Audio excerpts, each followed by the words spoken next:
We are the last thing between you and your flight or your lunch, so we promise you that we will have you out of here in no time and that you will learn something out of today's session. We're going to talk about new business models that have evolved over the last few years and that perhaps were not possible only a few years ago. And we wait for George to join us. And one of the stories that I like to talk about mostly when I talk about new models is the story of two shoemakers from the UK around the turn of the century. Done. Real story. So these were two competing shoemakers that decided that they had saturated the market. There's nothing else they could do to grow the British market. Everybody had boots, everybody had shoes. So they thought that they would just try to find new markets and grow and find new business models. So these two competing companies told their top salesmen, Paul and Robert, those were their names, say, hey, go out to the colonies. We hear there's new territories covered by Her Majesty, and we need to find new customers. So go on a trip and find us new customers. So they did. They got in a boat. They traveled far and away to new remote areas to find new markets. And after a few days of scouting about and just checking out the local markets, they assessed the situation and they decided to ride back to headquarters. So Paul decided that the situation was hopeless. Research complete, unmitigated disaster, stop, nobody here wears shoes, full stop. Great use of the word unmitigated, love it. Robert found the same situation, and he wrote also a telegram, also describing his perception of the situation. Research complete, glorious opportunity, nobody here wears shoes. We have to think what kind of person are you? I mean, will this be a glorious opportunity when you find a new market? It will be an unmitigated disaster. I feel like that sometimes when I see things like this. This is a JPEG, essentially, of a collage of 5,000 files put together, stamped with a digital signature. It's an NFT. Eric is going to tell us all about it. This thing sold for 63 million euros at a Christie's auction. I don't know if I need one of these. I know that I want it now. I don't know if the rest of the world wants them. But we're going to talk about new business opportunities and new business models that are emerging thanks to new technologies. We're going to talk about print on demand. I was talking to Ruth earlier, and the first print on demand book was printed 23 years ago by Ingram, by Lightning Print. So I don't know if it's fair to call it POD 2.0. Maybe we are in the 3.0 by now. Is it fair? 6.0? I think the jury is done with that. I think POD is a reality and it's become a commodity. We're going to talk about hardware innovations, new tools that allow us to print books at the bookstore. We're going to talk about subscription models. Subscription models that are beginning to enter other media. We're no longer talking strictly about books. We're talking about books. We're talking about TV shows. We're talking about movies. We're talking about how companies are beginning to compete for the attention of the reader, who is no longer a reader. It's a customer that has many options for entertainment. We're going to talk about curated services, not just curated recommendations that come from digital subscriptions, but also curated books. There were some services that a while ago where you paid a monthly subscription fee and you got a book sent to your house. These services disappeared a while ago, but they're beginning to come back because people are beginning to value having a recommended book, having a reason why they're buying the book. There's an excess of offer. There's too many books to choose from. We're also going to talk about new services that blur the lines between innovation and copyright. Services like Blinkist that take other books and they make summaries and they create a derivative work that is no longer the original book, so therefore they don't have to pay copyright, but it's still used in the original material. This is a very valuable thing. A lot of people use it. People that don't have time or the attention span to read the whole book. And finally, we're going to talk about one of my favorites, the brand new world of the audiobook, right? I mean, brand new. I don't know we're going to talk about whether or not there's an audiobook bubble, and whether or not this has a future as bright as we'd like to believe. So these are some of the issues that we want to discuss today. Hopefully we'll give publishers some ideas to create, to generate new content, to find a new way to deliver this content to their customers, and just find a way to keep the ball rolling, right? We keep evolving. If we had told somebody a few years ago that we were all going to have an entire TV station, library, movies, just in the palm of our hand, that would have been hard to believe. It's hard to adjust to create new models. And I think it goes beyond just what you can get on the phone. We talked earlier today about things that can happen in the bookstores and how you can create that third space that is the home. But I would like to give the floor to Ruth, Director of Global Sales at Digital Ingram Content Group, who's going to tell us a little bit about what they're doing in terms of new business models. Just hit the button. Great. OK. It is difficult to be between you and the food, so I apologize for that. But I must say a huge thank you to Jose and the team, firstly for inviting me, but also for allowing a Brit, post-Brexit, into a European meeting. We miss you already, and it's been pretty hard. Yesterday, all about Europe was pretty hard to listen to and feel that we're not part of that conversation anymore. But we carry on. So today, really looking from an Ingram perspective. For those of you that don't know Ingram, or you know a part of Ingram, that's always the problem. It's a huge elephant. No one knows which edge they're talking about.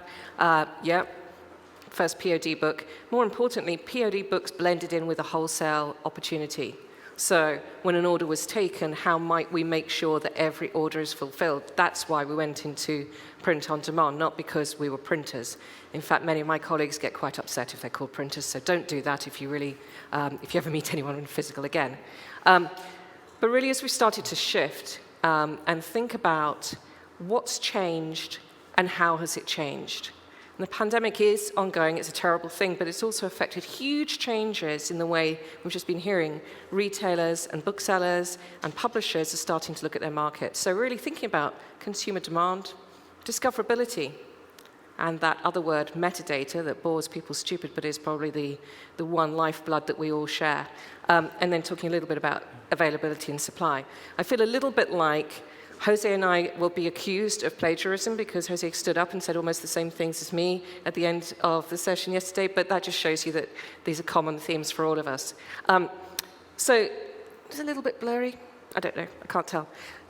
The market shifted. Actually, the market shifted for everyone, for every single type of commodity. Don't be insulted if you're a publisher, please. But what we all saw was 10 years growth in 3 years, in 3 months. We'd already been seeing that happening. I'm sure that's the same for everybody else. But suddenly, when we were talking about POD, we were no longer talking to publishers who said, oh, well, I'll use it when I've run out of the stock that I printed in China. Don't worry, go away, please. Suddenly, we had long conversations about, can we just flip the switch? Oh, that model that you've been talking about for 10 years and we've been sending you to the back of the queue, we'd really like to talk to you right now. And that was great. That's fantastic. But that also happens at the same time as some other trends, really around the rise of the backlist. And the rise of the backlist is really interesting because of the impact it has on the way that people think about the content they're going to produce. Yes, it needs to be omni-channel. Yes, it needs to be in every format. And to be clear, we do audio, we do digital turning into print, etc. But it also means that we're all starting to work in this hybrid way. So there's hybrid work, so there's some opportunities and some threats, and we all have similar issues in our organizations. But it's also an opportunity to rethink that bookshop, and we're very closely involved with the bookshops. When a book is produced, where it goes, does it go, as my American colleagues would say, direct to consumer? Okay, that means we took the order, may have come through a bookseller, but we're sending it somewhere else. And our aim has always been within the US footprint to get a book anywhere within 48 hours. That's John Ingram's great ambition. It's true pretty much most of the time. But also, what do we need to do in the content market to really address this? We've got no time, so I'm just going to whoosh through. This move to online purchase is going to stay. We can't move away from it, but there are opportunities for all of us to make more of it. And really thinking about how you can have a blended response is something that we're all thinking about. That was the session before us. But we see a real opportunity to start to look at the data. I don't just mean big data. Start to look at what are consumers doing and how might we share that information to better position our products where they are looking, wherever that is, TikTok, YouTube. Maybe they're looking on Amazon and buying elsewhere. Maybe they know exactly what they want and they found it somewhere else and then they bought it on Amazon, and I hope they actually go and buy it from an independent bookstore or do otherwise. So what do people need? So what's required here? Suddenly, we need a new toolkit. I am old. I've been in the industry for 30 years. I remember when the computers first came in and we all said that email wouldn't work, and Eric is shuddering because he cannot imagine a scenario like that. But we really have to change our understanding of what's going on, develop that consumer-centric mindset. Think about being agile, not just as a word that you're going to talk about to your shareholders or maybe as you think about, well, can I touch my toes? More about where can I move to where the customers are and how can I be flexible and deliver my content, my books, to where they need to be. And what are the tools I need? That might also be what are the resources I need? That might be how might I work on a global platform? And it might be how do I train my staff? How do we learn new skills? And then at the same time, we've all got the same problem. The supply chains are strained or breaking. Now that is post-pandemic, but the price of a container has shot through the roof. Anyone who is running an import-export business on Etsy or anything like that is absolutely crippled. So all of these entrepreneurs have got problems. Book publishers have got problems. Those books that they were printing over in China and shipping across, regardless of the sustainability issues, huge. That can't happen. The books won't be here. We just heard that if you haven't got your books in stock, and we said the same in the US market, I think in September, if you haven't placed your order with us, you may need to whistle. And there's printer capacity limitations. Even if there was enough paper, even if the supply chains weren't problematic, the printers have shrunk to be more local. But at the same time, the consumers are more demanding. I mean, that's life, I'm afraid. I don't think you can actually see the outline of the world on this slide. Well, that's brilliant. It's there on my slide. So we can have a geography lesson, shall we? Imagine the world. America's on the left, and as we go around, that's Australia on the right, down at the bottom. We'll share the slides afterwards. This is Ingram's response to how might we respond to a global vision, global ordering, and then enabling customers to receive their books. So we've got some of our Global Connect partners. I was just talking to Pilar from Polyprint just earlier. We put our POD distribution centers together. We don't see a difference. We're a physical distributor, so if you have beautiful art books, that's great. We'll put them in the warehouse. If you want to do this, that's fine. And then we blend everything into a single offering, because we see the discoverability layer as the area that we need to play, and we need to enhance the positioning of those books, but we also need to have partners. You can't do it all yourself. So whilst in Australia, we're expanding and doing our own thing, we have a joint venture in Paris with Hachette.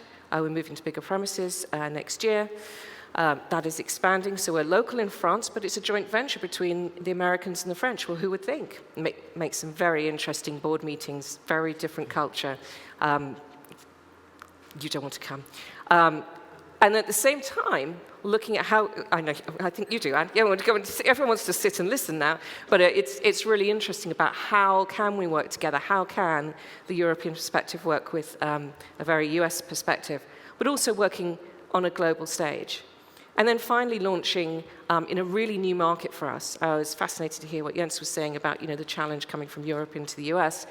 Well, nothing could really prepare you for wanting to launch in the Middle East. All of that really coming to the strategies for success and the way that Ingram is looking at things. This is not a sales pitch, so I'm not trying to sell any of our tools. Is really looking at how can you have global availability in ordering?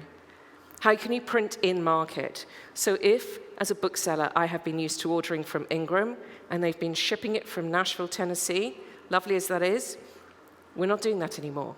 We're rerouting those orders to put them local. I think a lot of people thought we were already doing that. That's taken quite a lot of development for us.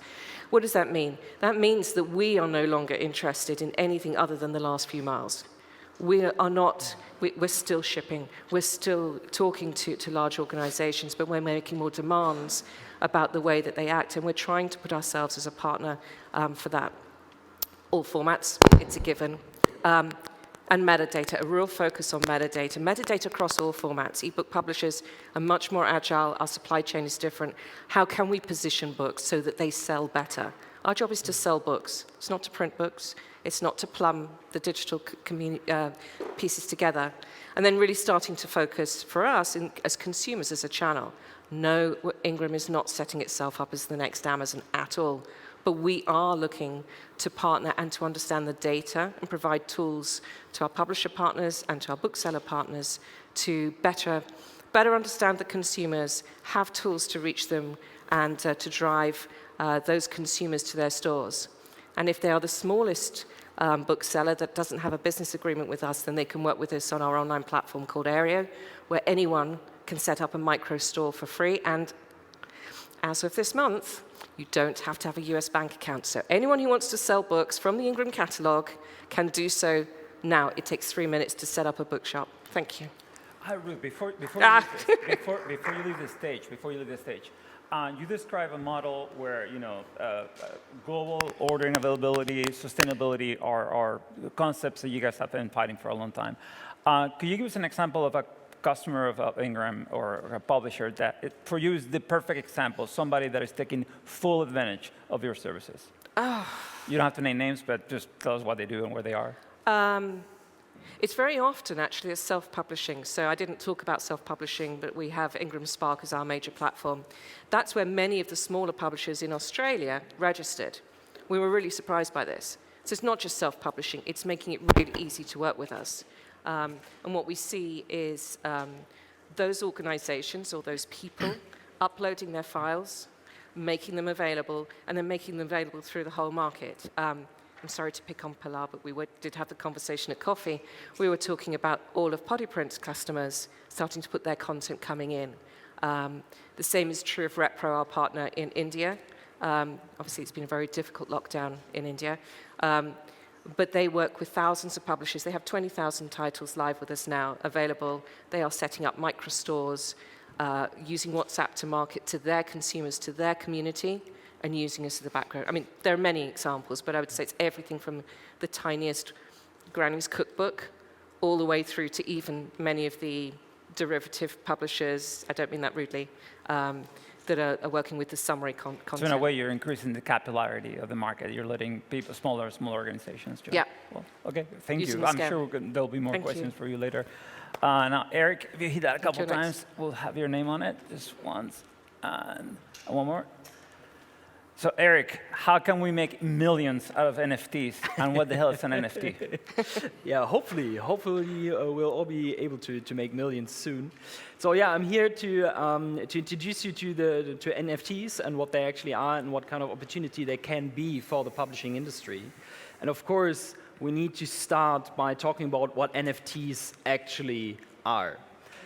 NFTs are basically a token on the blockchain. The blockchain is a database, a decentralized database, and a token is just an entry into that database, set in a very easy way. We do not have to make it too complicated today. And these database entries, these tokens, are also Bitcoin, for example. You might have heard of Bitcoin or Ethereum, which are cryptocurrencies. And they just work the same way. They are also tokens that can be transferred from one person to another They can lie in your wallet. A crypto wallet is just like your regular wallet, where you have your regular state guaranteed money in, like euros. So they can just be moved from one person to another. And in this database, it's always written on the respective entry where this very specific token currently belongs to. What's special about this database is that it's transparent, it's publicly available, so everybody can look into that database and can check which token belongs to which wallet ID. And what is now special about NFTs? Unlike Bitcoin or Ethereum or any other cryptocurrency out there, NFTs are non-fungible. What does that mean? That basically means they are unique. They all have a specific identifier, a token ID, and therefore you can attach certain functionalities or certain items to a very specific token that is different from all the other ones. For example, digital content. So, of course, a token itself does not really have a lot of value, but if you link it to digital content, you have the ability to create completely new kinds of digital products that have completely new functionalities that have not been possible in the digital sphere so far. And what use can we make of that? Well, first of all, we can limit the number of NFTs that exist and that are linked to specific digital content. What does that mean? That means, for example, you have an ebook, and this ebook is linked to, let's say, 5 NFTs, and that means that only 5 ebooks can be bought, not more.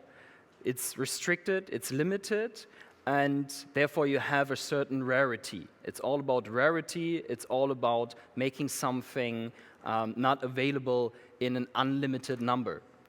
Now one could say, okay, I can do the same thing also with voucher codes, for example. But, as I mentioned earlier, what's really the difference is that people do not need to believe in you that there are only 5 ebooks out there. It's transparent on the blockchain. Everybody can see that. You do not need to prove it. So that is something that is done heavily in the NFT scene, and that is one of the major use cases, to have digital goods that are by definition that can be copied in an unlimited number, that you only have a limited number available, and that the number available can be checked by everybody out there.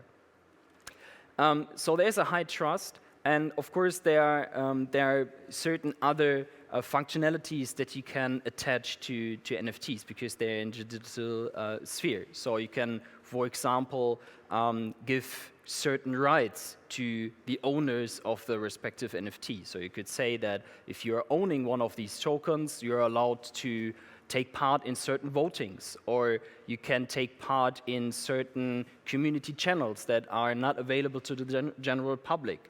And for all of these functionalities, there are other solutions out there, but what makes NFTs very easy to use and very smart way of doing digital publishing in the future is that they can be easily combined and bundled together with different kinds of content, and that you can attach certain functionalities even afterwards, even after you've already sold them to a certain community. And of course, one thing that makes them really unique and enables publishers to do something that has not been possible before is you can benefit from resales. So what's really unique about NFTs is that you can, because you always know which they belong to and there always is a limited number, you can create a secondary market, which has not been possible before. And as a publisher, you can benefit from every resale, get reselling commissions, and also in the most beneficial way, even benefit from a rising value of the products that you have been selling. And that is especially interesting to digital natives and especially for people, let's say 30 or younger, because for them, rare digital products and rare physical products are just alike. For them, it's no difference anymore, and that is something that you need to crack in your head, that a rare digital object can be just as valuable or even more than rare physical objects. And because content with streaming and with all the digital new business models that we have is widely available to the general public, it becomes more and more important to these communities and to these target groups to have something on their own, to have something that only belongs to them and that allows them to differentiate from other people out there. And that is where the digital original, how we call it, is really born. So an NFT combined with digital content and combined with additional functionalities. So because of that, from our point of view, NFTs can be the next logical evolutionary step in digital publishing for the 21st century. And I'll just skip that. I just brought you one specific example because I hope that it will become a bit more concrete for you. So what could an NFT from a publisher could look like? As an example, you could say, I sell an audiobook. I sell it regularly on all the established channels, digitally and maybe even physically. But additionally to that, I release this very specific audiobook as a special edition as an NFT.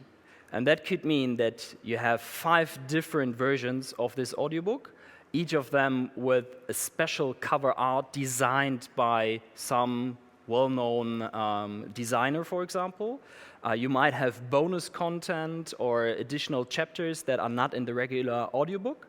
And you could, for example, give every NFT holder access to a special Discord channel where they can interact and exchange ideas with the author, with the narrator, or with someone from your community management team at your publishing house, for example.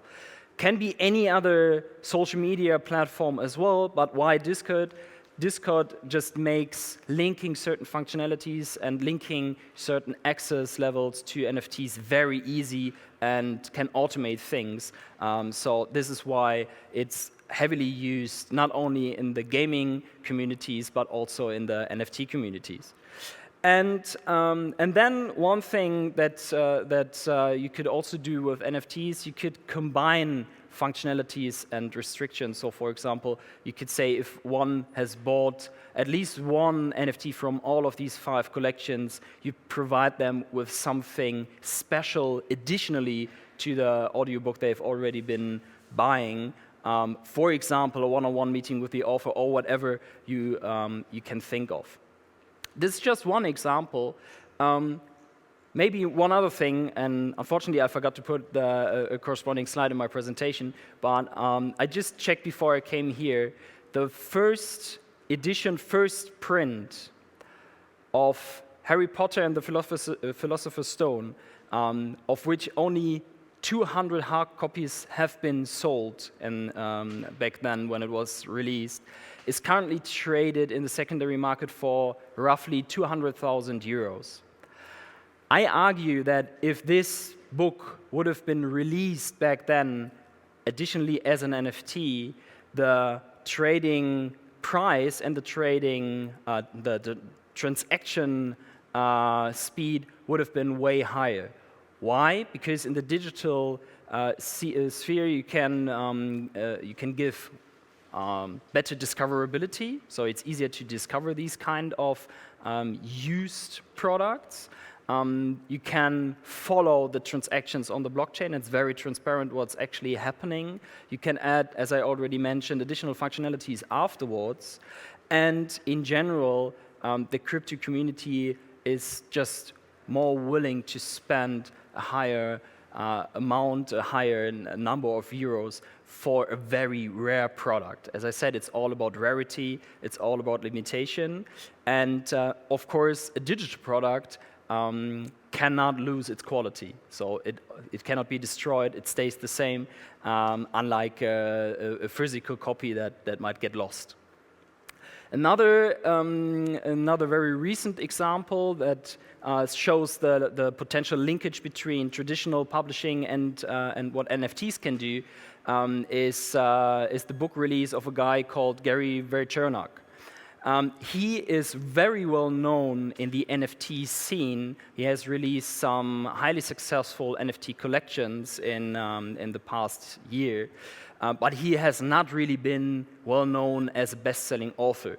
And very recently, he released his new book on business and leadership with HarperCollins. And as part of the pre-launch campaign for his book release, he said to his community and followers from the NFT scene, which is still quite small, that everyone who is pre-ordering at least 12 copies of his print book will get an additional NFT for free. Within 2 days, he had 1 million pre-orders. So that shows what's possible in this scene and what you can do with NFTs, not only as a product on its own, but as part of your general publishing strategy. Eric, question.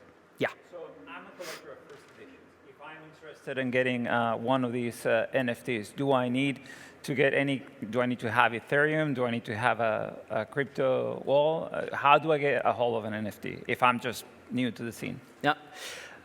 Yes, in general, you need a crypto wallet, and you need to top up that wallet with Ethereum if we're talking about transactions on the Ethereum blockchain. So you need to be versed in cryptocurrencies to be able to access you need to convert a cryptocurrency, but fortunately, that is quite easy. So if you go to our website, and we have some explanatory sites over there, it takes you about 5 minutes to do that.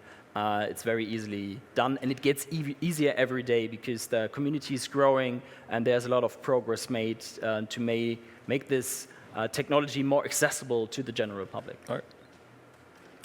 So if you're interested in dealing with NFTs, and I strongly recommend that you at least think about that, how potentially can you actually start doing things? And it's absolutely worth starting with authors that have a strong community. We've been talking about community more often this morning because I think community is in general a very important topic for the publishing industry, but of course also NFTs are highly community-based and advertised in a certain community. So it makes sense to start with authors that have a strong community, maybe also with genres that traditionally have very strong fan communities, like science fiction, like fantasy, like romance. And then just create a product, maybe a very limited number of NFTs for that very specific product, and then just try it out. That is really what I recommend, because we're still at a very early stage. The crypto community who so far bought NFTs mainly is still quite small, even though the numbers are increasing rapidly. But I would say that in the development of NFTs and the whole technology, we're compared to the internet, we're maybe 98, maybe 2000. So we're still at a very, very early stage, but it's developing very rapidly. And then just involve your fan communities, ask them what they would be interested in, what kind of content they would like to get as a collectible, as something that not everybody can have because there's only a limited number available, and maybe also ask them what they would be willing to pay for that. And and then just start getting involved with that and be brave. Of course, there is something that we can also offer you. Our mission as Bookwire always was and is to make technology available to publishers and to give you easy access to new technology developments. So by developing this NFT platform, and Jens already mentioned it, it has been launched yesterday.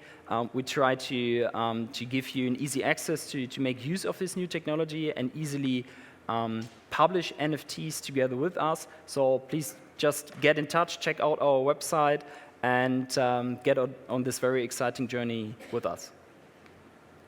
Yeah, some last things that I just want to mention to keep in mind if you're dealing with NFTs. Currently, and I'm quite sure the question would have come up anyways, currently Ethereum is by far the most popular blockchain for NFTs. There's the highest trading volume, but and it also provides the highest stability and the highest level of trust. But of course, it has a certain problem with energy consumption. It's very energy intense because of the proving system that they have in place. The whole development community is aware of that, so we've seen the introduction of new blockchains with lower energy consumption. Ethereum will undergo a major update, most probably in Q1 2022, and that will reduce energy consumption, that will reduce the environmental impact to a mill of what currently is, and it will also reduce transaction pricing, which makes NFTs even more attractive to the general public and will increase the number of people being interested in actually buying NFTs. So even though the number currently is still limited, it's absolutely worth getting involved with it now before it really takes off on a larger scale. And another thing you should pay attention to is which kind of platform you actually want to release your products on. There are a lot of platforms already out there that focus on digital art and are optimized for this kind of product, but we're in the publishing industry, so we deal with text and audio content, and they just need another way to be presented to potential buyers than pictures.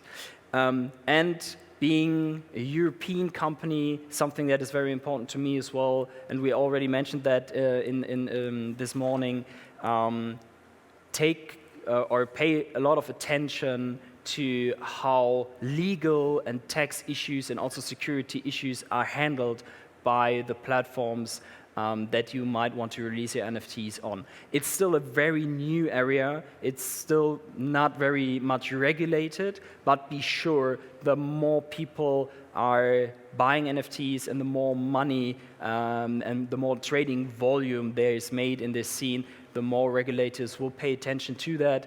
There will be new rules, there will be new laws for that area.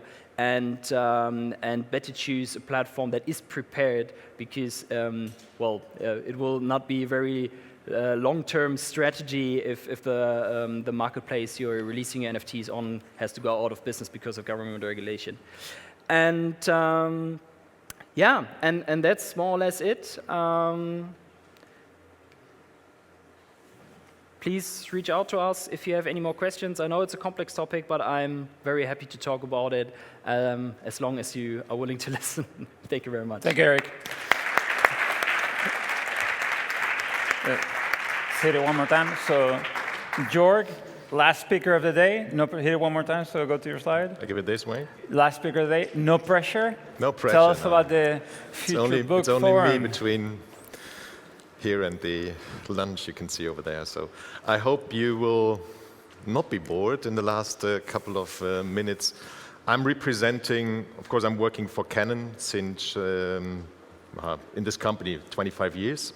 But 2013, I took over in our organization how we can position us in this industry, because when we started with this, we showed lots of equipment and printers, and it was not really interesting. So we found out that there needs to be more. And it was actually came earlier this today. It was about consumers, about business models.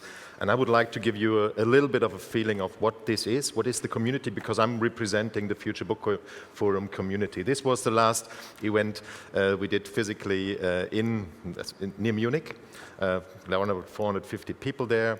Because what is our ambition? And I think that's very important. Is this industry needs innovation. I was really desperate to listen to what you said, Eric, because this is what really we need. And what I think when I talk to publishers, and I got lots of contacts in the last, let's say, 8 years, most of them don't really understand digitalization means, how can we help them, how can we bring this forward. And I would like to give you a little bit of a feeling what we're doing. So we always invite somebody who did some transformation, who went through this exercise and have experience to share. But what is more important, that we discuss this afterwards. Yeah, so it's the group, it's the dynamic of these people that have different mindsets and different experiences and different backgrounds.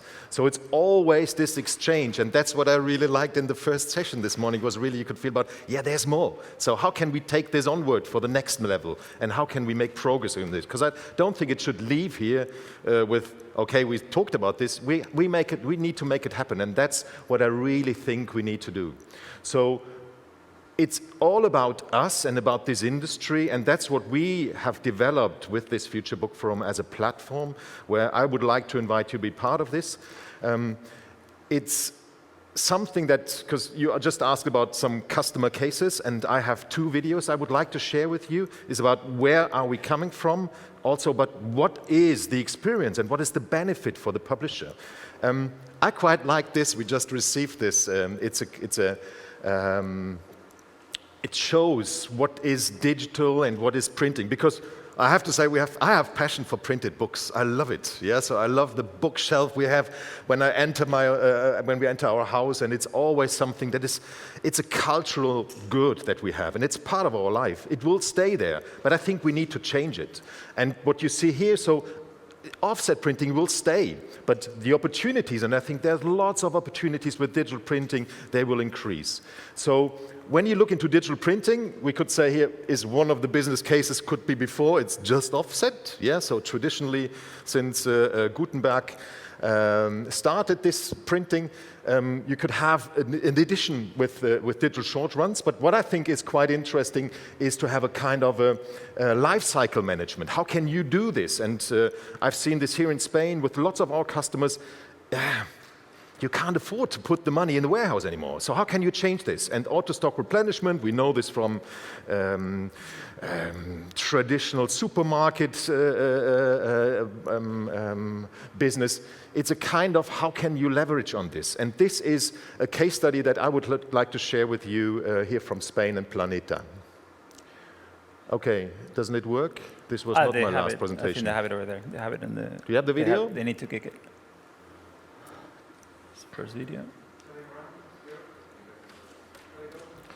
I don't know. Yeah.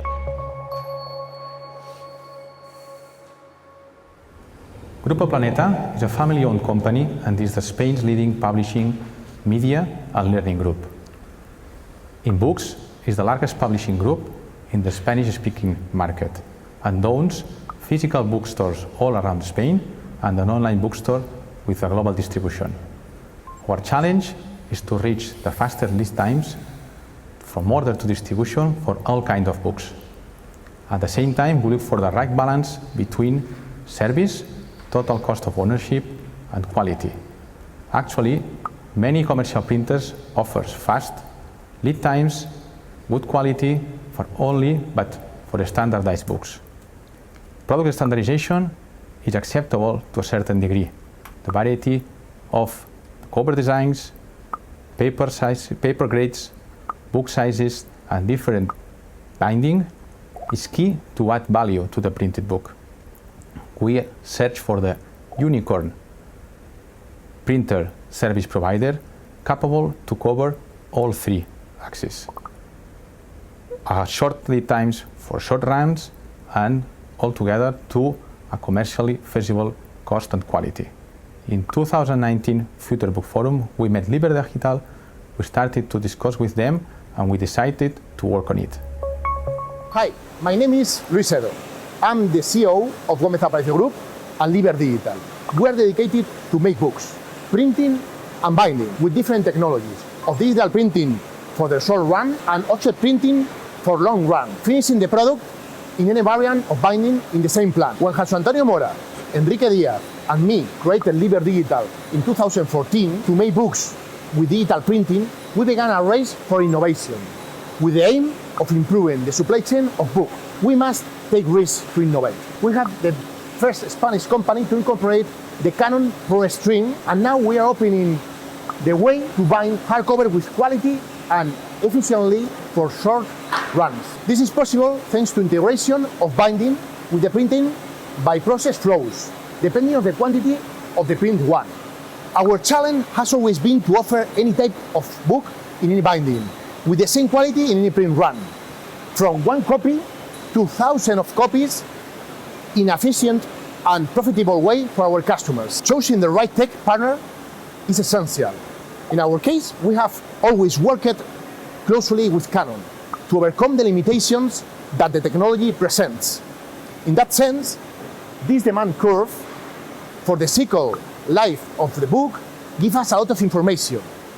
Working with the old long tail in the world of books, understanding the different sales channels is the key to improve our supply chain.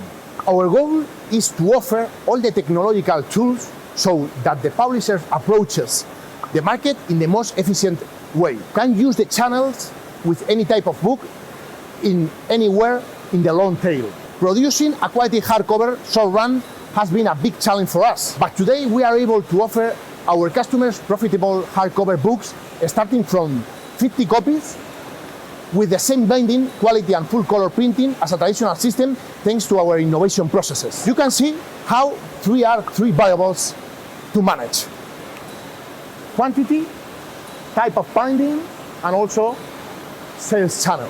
Our different process flow are designed to answer 3 questions throughout the long tail of the life cycle so that our customers approach the market more efficiently and without limitations. Thank you all. Please keep safe and sane. Liber Digital is working together with Planeta on highly efficient order-to-print and production workflows.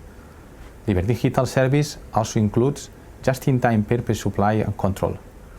Now, even high-quality books can now be ordered in batches down to 200 to 300 copies at a commercially feasible price. Key element is the delivery time that allows Planeta a really fast time to market, because time to market is key. Consumers and businesses today expect fast customer service and fast delivery. Pandemic has revealed how important flexible supply chains are in uncertain times.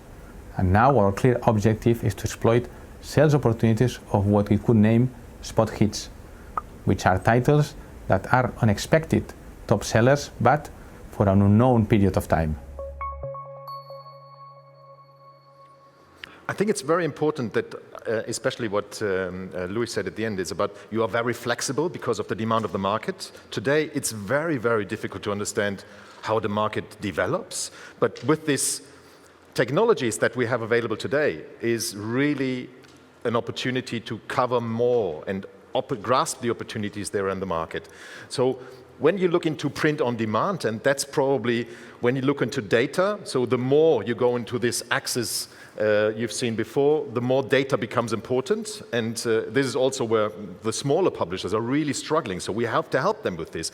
And you have to understand that there's actually, I think we have to bring the book value up because the demand is there, and there's a kind of opportunity to leverage on the individual requirements of the reader. So how can we make the book more valuable? And that's what you can do with print on demand. And in this cost model for print on demand, there's also more profit for the publisher. Also here, there's a very nice case study where you see where Wiley has integrated with CPI a print on demand because they print directly in the supply chain. So how can they be much faster? Could you play the video, please?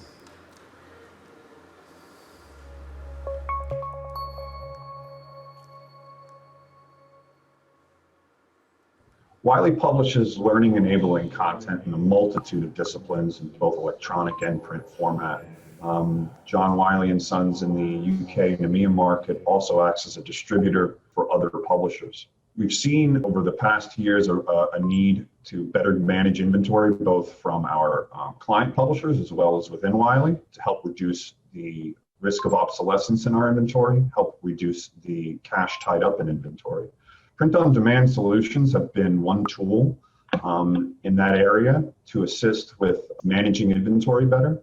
Print-on-demand, frankly, though, has had some shortcomings in the sense that we see it providing at times the customer a bit of a disparate experience.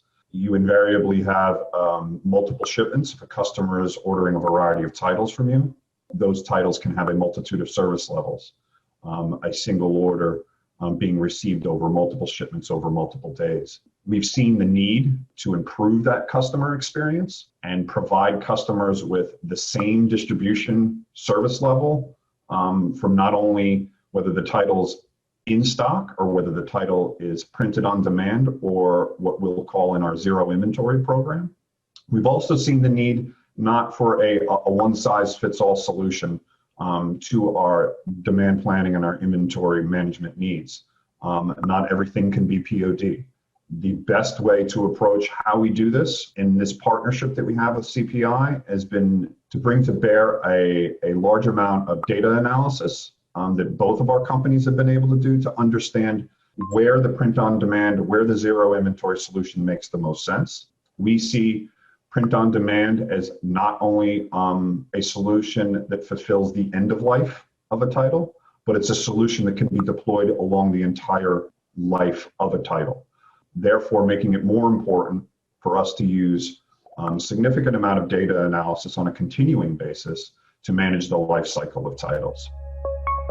CPI Group is a pan-European book and journal printer and distribution company offering digital and litho production worldwide. We have a GPS network which covers the global territories. What we've noticed in the market over the last 4 or 5 years particularly is a need to have greater on-demand and POD capabilities. Actually doing POD is an incredibly complex process because of the high transactional standpoint and being able to mirror the first edition print runs. It can be very, very challenging. Extensively helping publishers minimize their stock holding, move into virtual stock, optimizing the supply chain, and really being able to deliver product within a 24-hour SLA so it mirrors stock on the shelves. The main benefit of our partnership with CPI is CPI will bring to bear their digital printing expertise embedded in Wiley's distribution center, which will allow us to provide a single service to our customers for both titles we stock on our shelves and titles that will be enrolled in our zero inventory program. The printing, manufacturing, and fulfillment of zero inventory titles will receive the same service level as all of our stock titles. This will provide the customer a single shipment,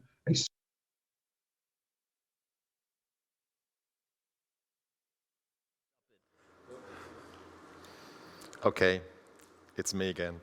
I think it just ends up where we have a single experience for the customer and print on demand. And I would like to add to this. We were talking about this earlier, and it was on the screen a couple of times. Print on demand. What does it mean? I think it needs a very much data from the customer and from the publisher, and we need to connect this.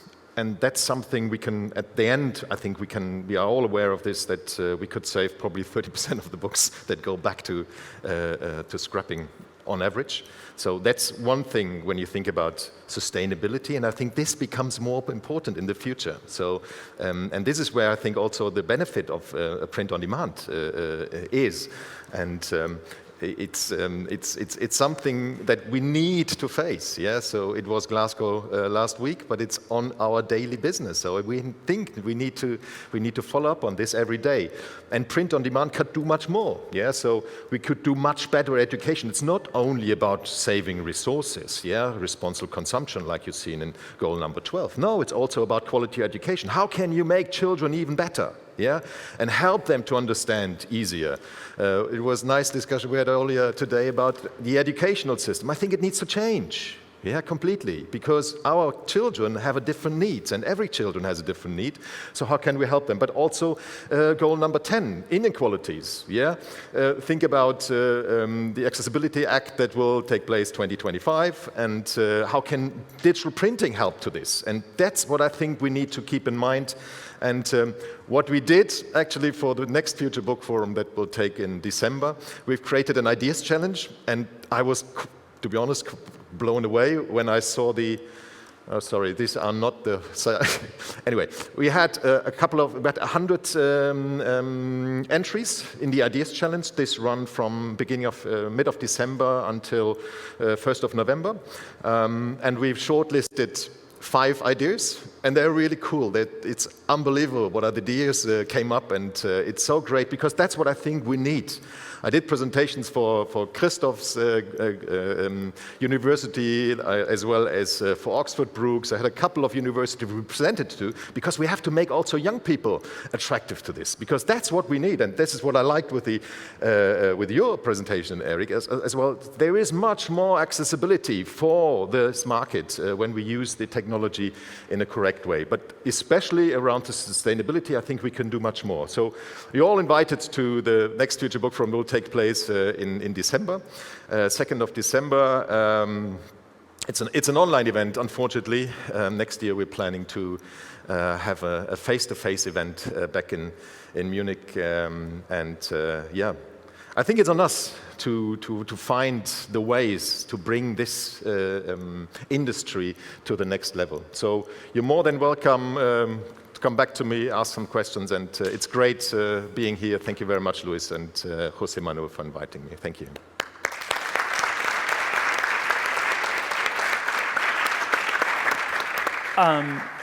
Ruth, it seems that we've been talking about long tail metadata for the last 10 years or the last 15 years.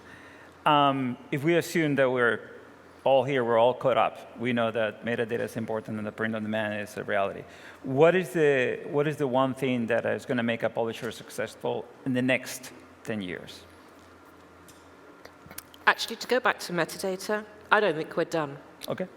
How so?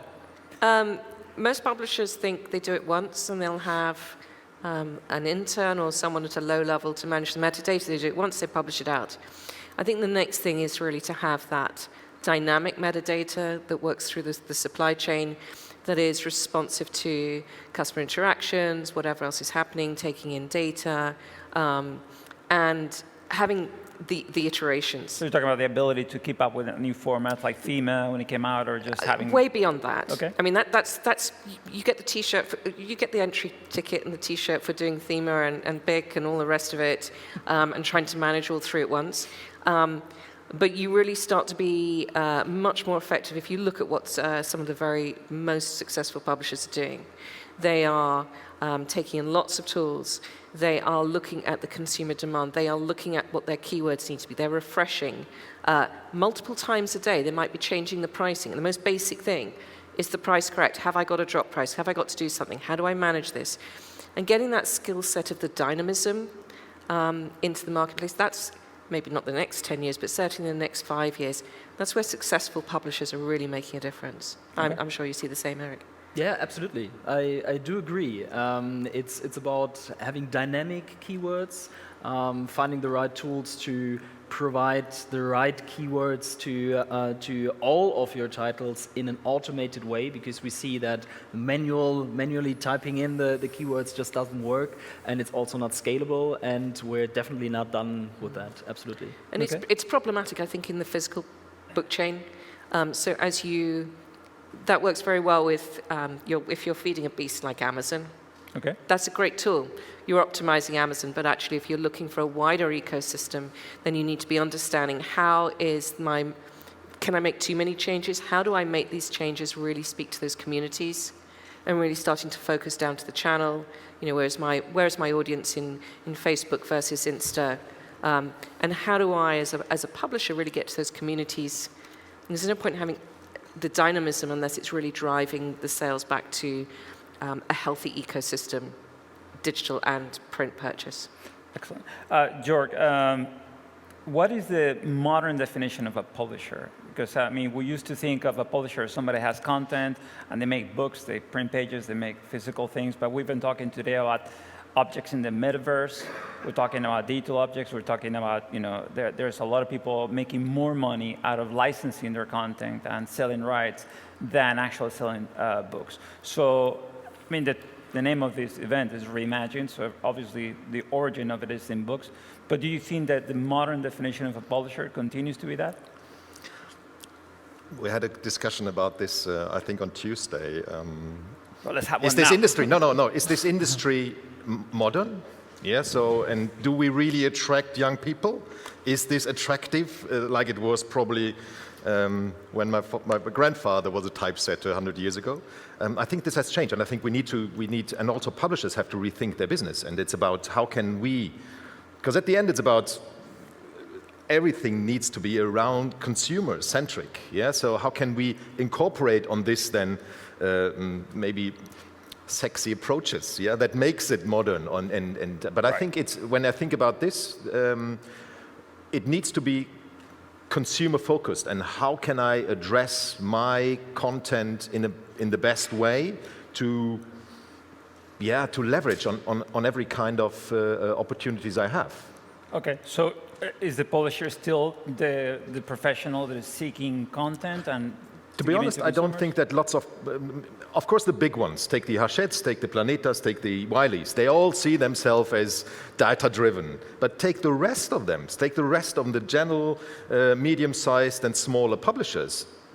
I was talking to a publisher in September in Zurich. She doesn't want to digitalize her content. She doesn't understand the backlist. Why should I, Jörg? I said, to make money out of this? Yeah, so, and that's, I think it's this kind of digitalization what we have to bring across to this publishing universe. Okay, do you think that some of the subscription services that we're seeing pop up nowadays, which are, I hear there were some conversations today about the issues with libraries, which I insist that is a great theme for next year, but subscription services to some degree do the same thing. They capture a very large amount of content. They benefit from acquiring customers, which seems to be the thing that they're really interested in, because then you are able to cross-sell other things or to sell the data, perhaps. And a lot of publishers complain that they don't necessarily understand how much money they get every time a person reads a page or two. Are we in a subscription bubble? Is this something that is going to pop? I think we need different business models. Subscription is one. Okay. Yeah, so if I take my daughter, she reads Scooby and she eats books. Yeah, not every day, but she uses it very much. And I think that's a very good example. And we use it very much. But I think we need to understand maybe there's a difference in trade and also in STM books. Mm-hmm. Yeah, so and that's what I think. And I think also, why not to create it completely new? Why not? So also. There are lots of opportunities, and that's what I really like with digital. Yeah. So, and let's find the different ways. So we need to have an omnichannel approach. This could make this industry more sexy. Not only having this book, okay, it's a book, but make more out of this. And that's what I think is so exciting. Can I add something to Please, that? Absolutely. Well, because from my point of view, what really makes a difference being a publisher is curation. And because there is so much content available, curation becomes more and more important and also more valuable to consumers. And even streaming platforms, they kind of become publishers themselves. So of course there is a need also from their point of view to have more high quality content. But when it comes to curation, we can really see that they use tools to support this curation with digital tools, with algorithms, and with all this kind of stuff. But for example, Spotify has created playlists created by humans. Why is that? Because digitization and using digital tools is important, but it can only support this last step of really putting feelings to it and putting something human to it. And I think that's a great example. A completely digitized platform, a streaming platform is still using humans to provide the best value to their users. And that is something that publishers have been doing for hundreds of years and that they are really good at. I think we just need to focus on this a bit more and take digitization not as something that should afraid us, but taking it as an opportunity to become better. So it seems that we have our definition then of the modern publisher, which is a curator of content, somebody that I would say so. And maybe I'm lacking some things, but that is definitely some core of it. Okay, yes. excellent. But sorry to jump in, absolutely. I think there's also something that we gloss over. We focus on the business model downstream. You have to take a full curator's view, if you like, all the way from the creation. You see the rise of self-publishing, but if you take that to one side, and you're right about the different genres and the different marketplaces, subscription is not a frightening place for STM. But if you really look at this, you have to look at the way that you are valuing your business as a publisher and where you are seeing the value that's created. So a publisher curates, and then they are creating content to go into various channels. And you have to look at the entirety, but very often the publishers, and maybe not as extreme as your anti-digitization publisher, don't have the tools to see the entire picture. So when you sell an ebook, what is your margin? Well, have you assigned all of the cost of creation to it? Are you looking at, we're going to talk POD, the unit cost, or you look at the entire cost from the moment in which you contract the rights for that content, all the way through to when it's consumed? And unless you have the data for that, a bit like the data we're getting for sustainability, it's very difficult for a publisher to know, should I allow open activity with my books in a public library? Does it drive the readership and drive more sales? Or should I be scared of it? And the answer to all of this is, it goes back to the data. We don't have that transparency that allows everyone to say, well, actually, we should, intellectually, of course we should have a subscription project. Of course we should work with libraries and allow them, because they're going to boost my sales. But we have no tools and no data, and I think that's one of the big challenges for this industry, that we don't have. There's no homogenous market, apart from the US maybe, and it's very difficult for us to share that data. And until we get to that position, we're at risk of being like the music industry that really had to scrabble once the music industry really started to move to the streaming services. Excellent, great. I want to be mindful of the fact that we're half an hour behind schedule, and I know there are planes to take. Any questions from the public? No? Okay, I can keep going then. So, should we regulate Amazon? Big guys are getting bigger. Pretty soon they're going to control what we read, what we do. Should we break it down?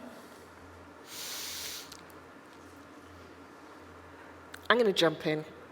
I think that it would be very difficult for us to do that just as the book industry. We have to remember that although Amazon was built off the back of Ingram, so be careful what I wish for, they built it for books because books were well ordered. We think that books is the most important thing, and I agree with you, and we think the planet is aligned around our industry. Actually, Amazon doesn't care. They only care about the customer. They care about getting goods to them, and it doesn't matter if it's a face mask, a cover for my phone, your shoes. They don't care. So I think, yes, there is a lot to be said about taxation. I'm going to put that to one side, but I think perhaps the question is, how might we have a more even marketplace? That is much easier for you here in Europe with your fixed prices, and that's why I think you have a very strong German market. You're able to have Tolino and Tallinn and all the things going on. In the Anglo market, we got rid of the netbook agreement, and I remember when that happened. And very rapidly, the online market was taken by Amazon. But if you take a look, organizations like Target and Walmart are really, and bookshop.org are really stepping up. Yeah, they don't have the whole market. So I think the answer to this is, it's hard to regulate in the short term, but in the short to medium term, enabling those type of activities is perhaps more effective. So you're with John Adams, and you think the market will self-regulate eventually? Okay. I'm a practical person. Eric is dying to jump in. Yeah, well, I think it's a very tough question, and we could talk about this for hours. I think in general, and not talking specifically about Amazon, in general, breaking up companies by a government regulation or by government ruling can always only be the last option. I think it's more on us, being the publishing industry, to come up with innovative ideas, and you talked about user centricity, and I think that is really what made Amazon very successful in the first place, that they only cared about the customer experience and delivering the best value to the customer. That if you think about new ways of interacting with customers, creating communities, binding your readers to your own products and to your brand, that there are still a lot of very attractive ways to compete with Amazon and to build new competitors. And Audible, also an Amazon company that used to be very dominant in the audiobook sector, is one good example. The rise of the streaming platforms for audiobooks has shown that Audible is not something that is just there and dominates the market forever. In some markets, they're even losing market share, maybe not in terms of revenue yet, but in terms of customer media usage, definitely. And what we also see in some markets, I know on a very low level and only to a certain extent, but we see that more and more customers are ordering books in publishers' web shops directly, and which enables publishers to have more direct marketing contacts with their readers and with their target groups. So there are ways to compete with Amazon, and I think just make it better. Yes, right? yes, we just need to. George, I'll give you the last word. I think it's the end user's hand. Yeah, so we have to talk about this. To be honest, beginning of this year, I was not really familiar with the SDGs, Sustainable Development Goals. But since then, we were talking a lot about this. And it's not only about goal number 12, responsible consumption and production. It's much more. And it's also about, that's what I like with Andy Hunter and bookshop.org, because he supports local communities. So it's smaller bookshops. How can they make more business out of this? How can they participate at an online services? And getting more revenue out of this, because they're stepping over the wholesaler in the beginning. So, and that's what I think we need to have. So everybody has to start by himself. Yeah. So how can we change this? And I think it comes more and more that these big elephants probably will be smaller sometimes at a certain time. I think so. Yeah, I believe we can do it. But Great. It starts to do now. Thank you guys so much. Thank you, Luis. Thank you to the foundation. Thank you for the public for putting up with us for such a delayed finish. But we hope to see you next year. Reimagine has been a window into the future of the book world, and we cannot wait to see what's up next year. Thank you. Thank you.